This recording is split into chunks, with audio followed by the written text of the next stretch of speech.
Shall we begin? Welcome to the Happy MonsterCast. I'm your host, Scott Marchand Davis of Happy Monster Press. Let's begin now. This week on the Happy MonsterCast, the Legion of Liberty worked to sabotage British efforts to turn the Cherokee and the Oneida against the colonies.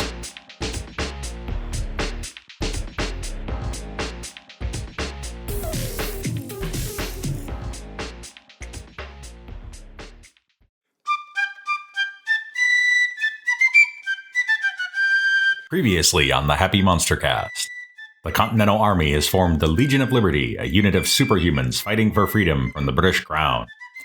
Elijah Allen, Master of Mind Control. Artemis Crow, Invisible Assassin. Petanoat, the Wampanoag Swamp Monster. Clara Washington, Super Soldier. And Victoria Spellman, the Human Cannon. Washington has sent the Legion south to interfere with British weapons shipments to the Cherokee. Now in Charleston, they plot a means of intercepting the shipment before it can reach their enemies.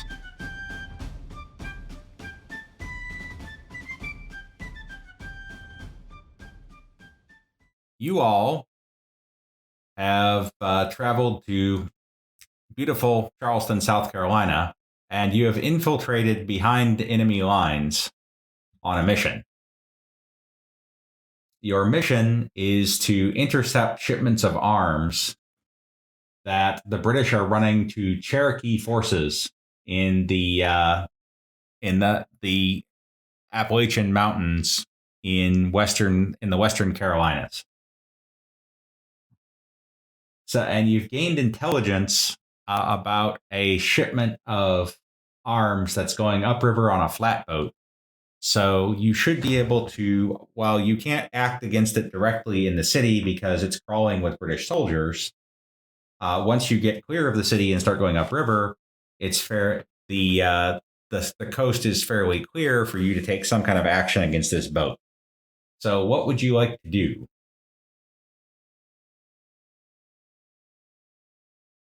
Where is the boat right now?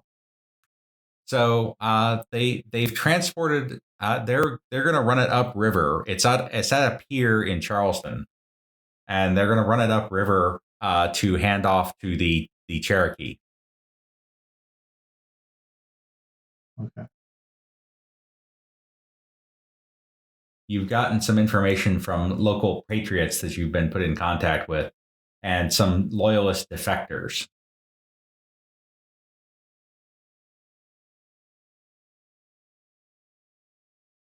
It was in Charleston Harbor right now. It is on the docks in Charleston proper, yes, in the city of Charleston, yeah. Well, can we sabotage the boat somehow? Rig it so that once it leaves the harbor and goes upriver a little bit, it just sinks? If you can get access to it, but the pier is pretty heavily guarded.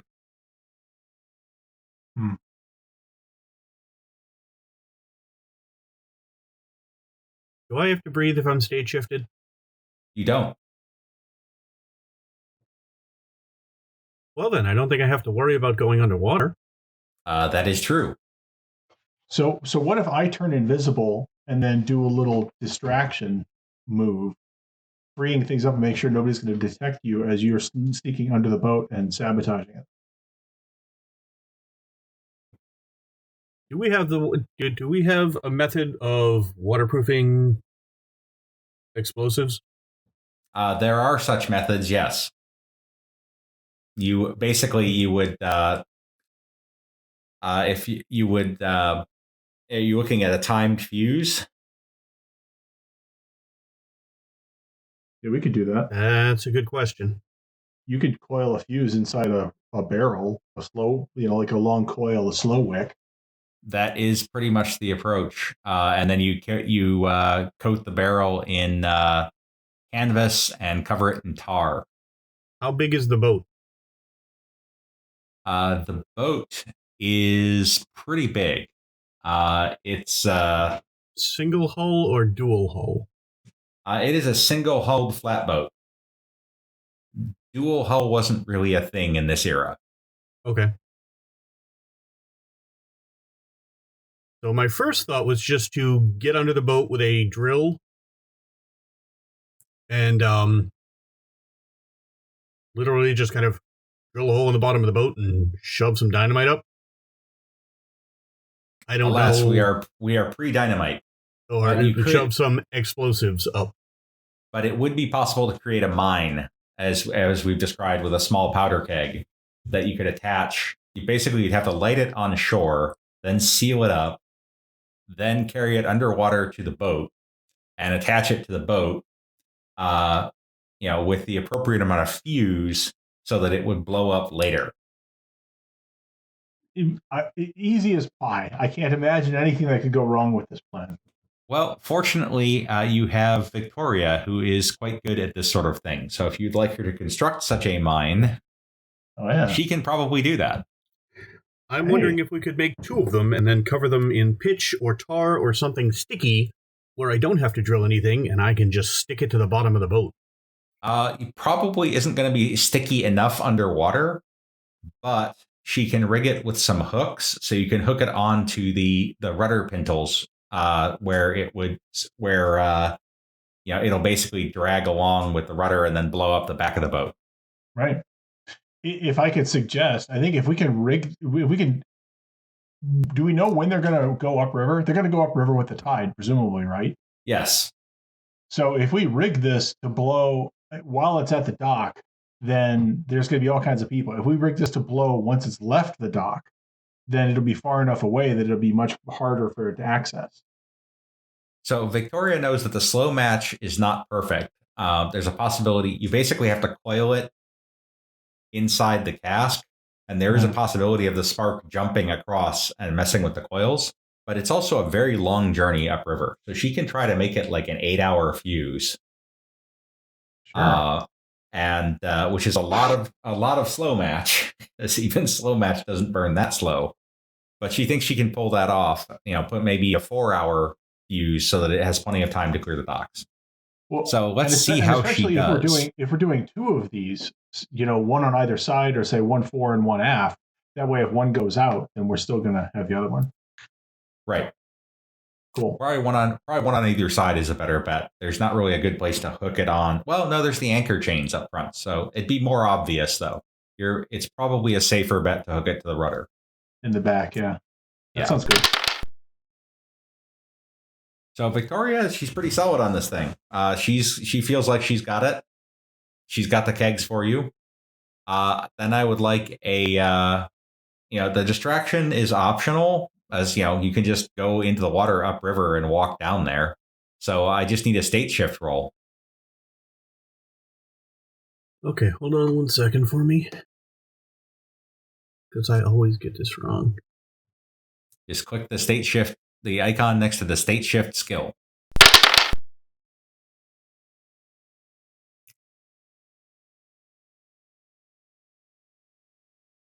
Would you like to Benny that? Because that's terrible. Yes. Ouch. And is there anything I can do to, concentrate, get myself in a good frame of mind to do this? Seeing we're not under... You can. And actually, you are under stress, but at the same... But you have time to concentrate. So that would give you a +2, and that would succeed. So now I would like a stealth roll with a substantial bonus.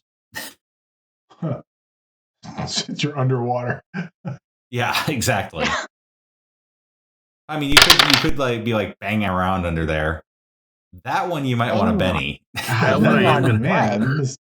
Listen, you stupid dice. Stupid virtual silly dice. There you go. That's better. Now you're cooking with gas.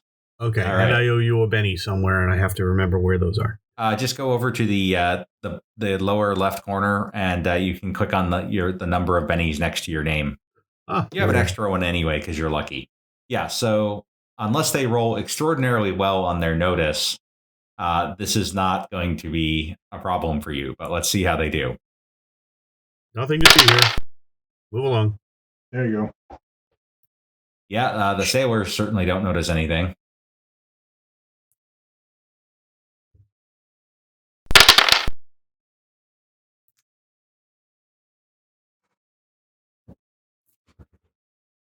The Hessian cavalry, however, have a certain man. amount of suspicion.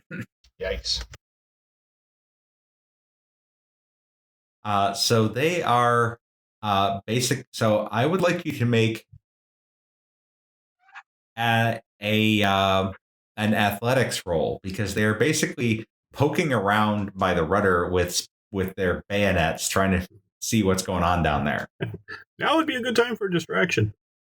Man, if only dang it. Is it too late for that? No. Probably. Okay. Because I may need to Benny that. Go ahead and what's your plan for a distraction? My plan for a distraction. So I have. Fortunately, they don't injure you. Okay, right. So I have my pistols, right? So I'm going to be like down away. I'm not going to shoot at them, but once I see them start to notice and start to poke or thing, I'm just going to shoot off one of my pistols, like down at the end of the dock, just like a single gunshot. Give me an invisibility roll. Make sure you don't crack under pressure and become visible. Okay. That's good enough. Actually, that's not good enough. You probably want to Benny that. Forgot about the penalty. Oh, goodness. Okay. There you go. All right. Here it comes again.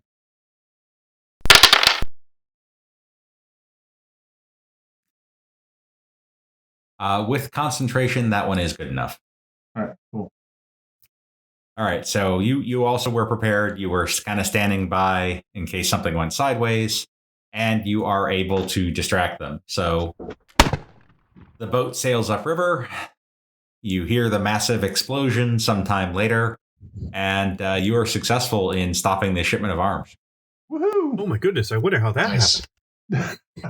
Nice. Who would have suspected? Oh, man. So you're smuggled back out, and you're sent on another mission. This time, you're headed for the Iroquois. So the Iroquois Confederacy is a very powerful force west of the colonies. They've lost a lot of their population to disease. But they have significant military strength, and they have a population of superhumans. And so both the colonists and the British are attempting to secure an alliance with these guys. At present, the various nations of the Iroquois are split. Some of them are focused on supporting the British. Most of them are supporting the British. But the Oneida are tentatively in alliance with the colonies. So you've been sent to provide support for the Oneida. Specifically, you're supposed to make contact with a gentleman named Han Yeri Tawanaga. Let's see, I want to make sure I get this right. Tewa Hargar. This is a tough one. Tewa Hangarkan. We'll go with Han Yeri shortly. Does he have a nickname? Han Yeri. Hanyuri. Han. Like the way that Lando Calrissian mispronounced Han Solo. Han. Got it. So you head out to Western New York, and you connect up with Han Yeri, his wife Gianna Jangan, and his son Cornelius. The Cornelius is named as such because he has converted to Christianity. Oh boy. And so Han Yeri welcomes you to his bark hut. Inside, more than a dozen members of his family await you with wooden mugs of water and dried fruit. Thank you for coming, my friends. We have a challenge before us. The British have sent an advocate, who I believe will be a strong advocate for their cause, a woman by the name of Kawita. She is a superhuman, allied with the British, and she carries much influence with the Confederacy. She is powerful, and she knows your people better than most. It will not be easy for you to convince the war chiefs that they should side with your rebellion. So Cornelius jumps in and says, "You Christians have taken land again and again from us Haudenosaunee." Kawita argues that her Christians will be content with the land they have and will respect our borders and treaties. Will your colonies do the same? Absolutely.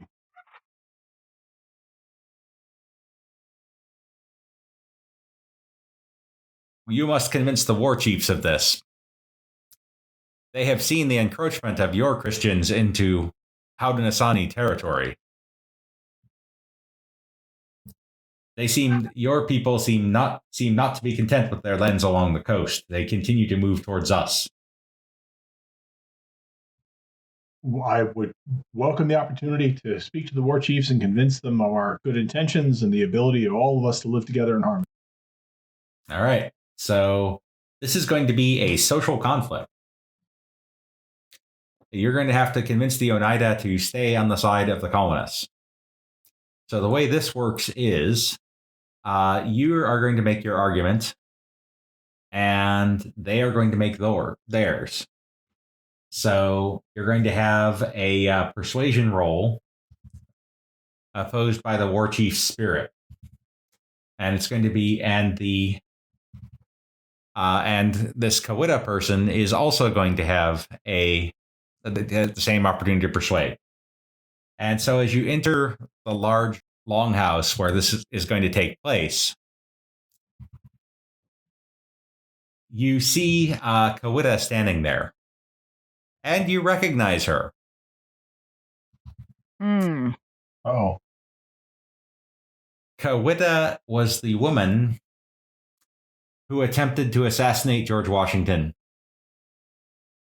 Yikes. Okay, so I'm not going to wreck because I wasn't there.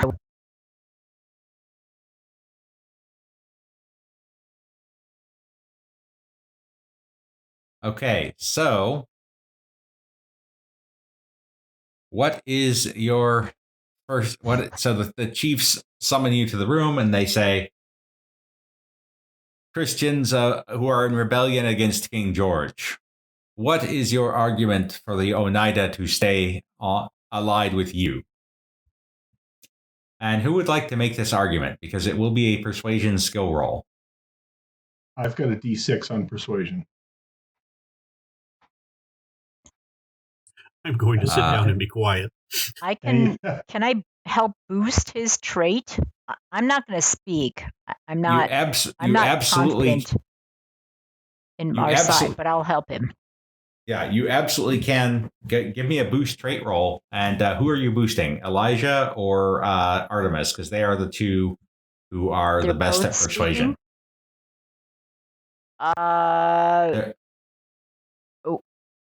Artemis tends to be more persuasive. Yeah, he should do the talking. Okay. So let's do that. All right, that's good enough. Artemis, you now temporarily have a D8 in persuasion. Okay. Sweet. Let me just. I'm modifying that accordingly. Yep. Okay, you're all set. Taking care of it. All right. Okay. Okay. So I'll say, when we came to this land, when my fathers came to this land, here, we embraced the spirit of this land. It's not too strong to say that, we heard this land's calling to us and wanting us to be sons of this land, which is why we are trying to break free from the British, trying to break free from them. They see this land as nothing more than a cornfield to be harvested. They see it as a place of resources and pelts and grain to be extracted and sent back. They don't respect this land. They don't plan to live here. They're not going to be a part of this. We are committing our lives to be a part of this land and to share this land with all who inhabit it. And we welcome the opportunity to be here and to live in harmony with the Oneida and with all of the tribes that are here. And you will respect the treaties that confine your people to the coasts? We will. We'll work. We'll negotiate the treaties that will allow you to live, in your land. We will respect those. We'll set up. I know that the Oneida trades with other tribes, on the coast and in the interior, all around. We only want to have the same opportunity to join this community of peoples. Okay. So they kind of nod, and then Kawita comes. So give me your persuasion roll. All right, here it comes.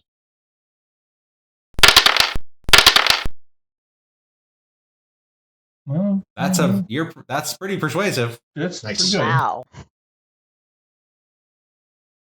So Kawita comes forward, and she says, "The words of these Christians are pretty, but who are you going to trust? A daughter of the Oneida like myself, or an invader from overseas?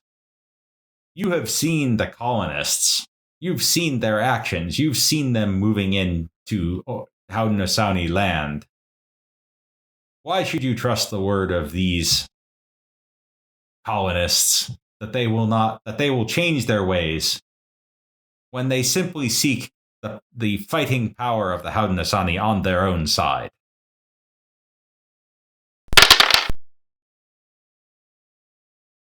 Yeah, that's not really carrying. It doesn't seem to be carrying a whole lot of weight with these guys. Do you know who I am?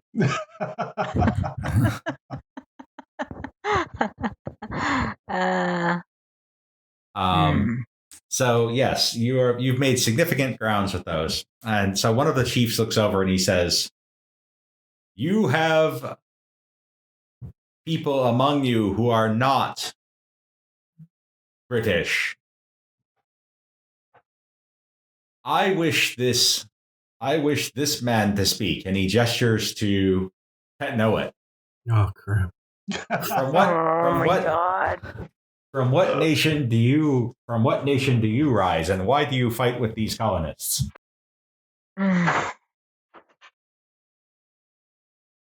This is your moment.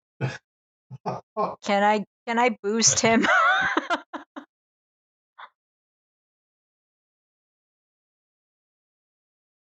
I come from the Wampanoag in the north. They kind of nod. They know of the Wampanoag, although they've had only limited trade with them. Mm-hmm. I was a peaceful man. I lived with my family. I worked the ground. During the last conflict, the war found me. I will be honest with you. With the exception of the people I am standing in the room with,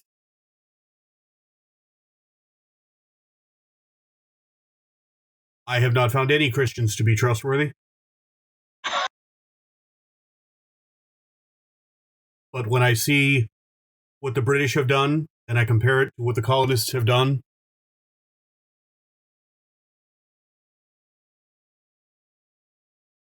I feel that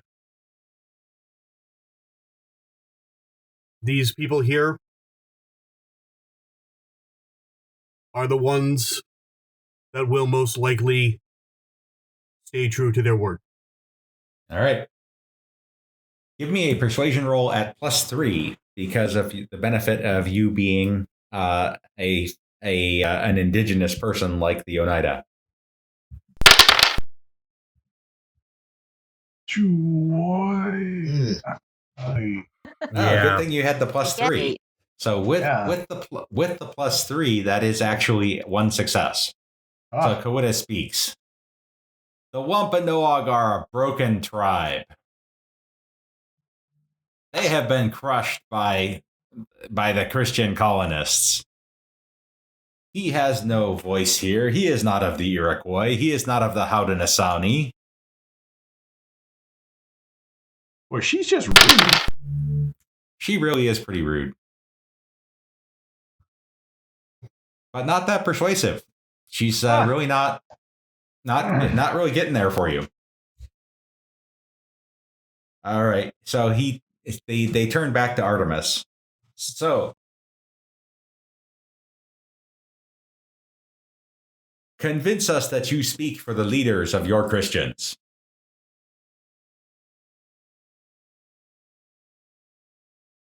We are here on a mission directed by our leaders.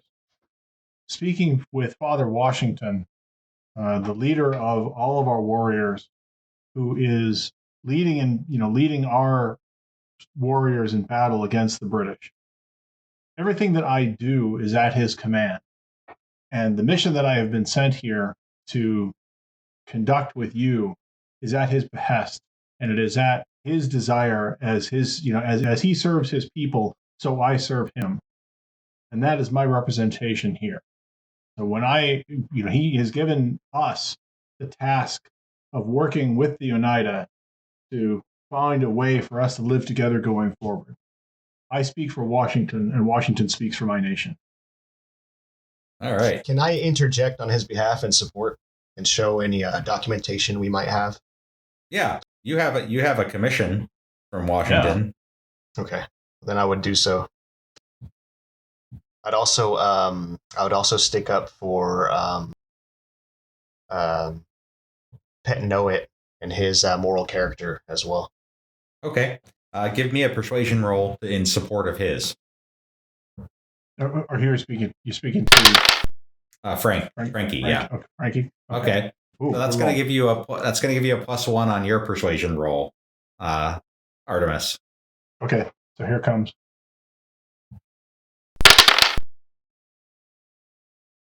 All right, that's one more success. We'll see if Kawita is able to offset it.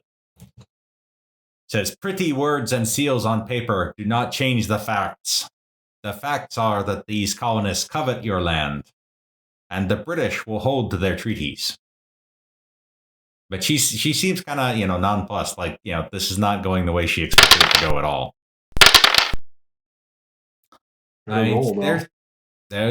So it's a good roll, but it's not enough to offset your successes. So the Oneida, the Oneida war chiefs go and discuss among themselves. They come back and they say, we have concluded that for now we will lend limited aid to Han Yeri's Christians, the rebel colonists.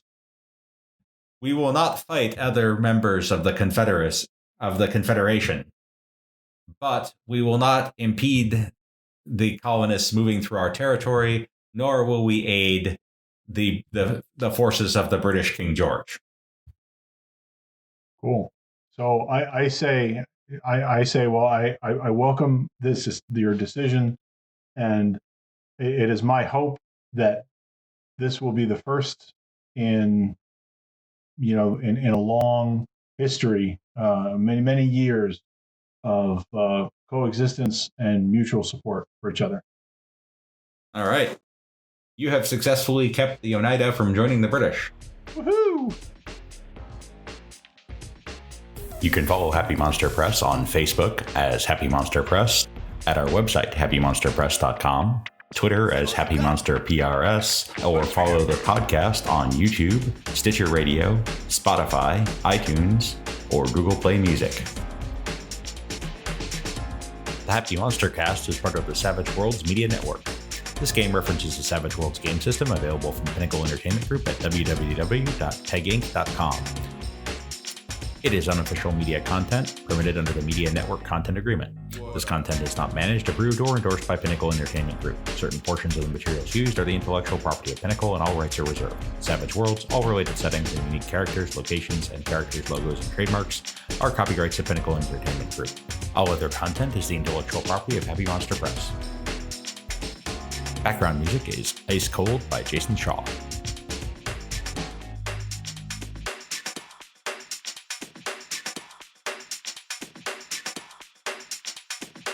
Oh, for sure.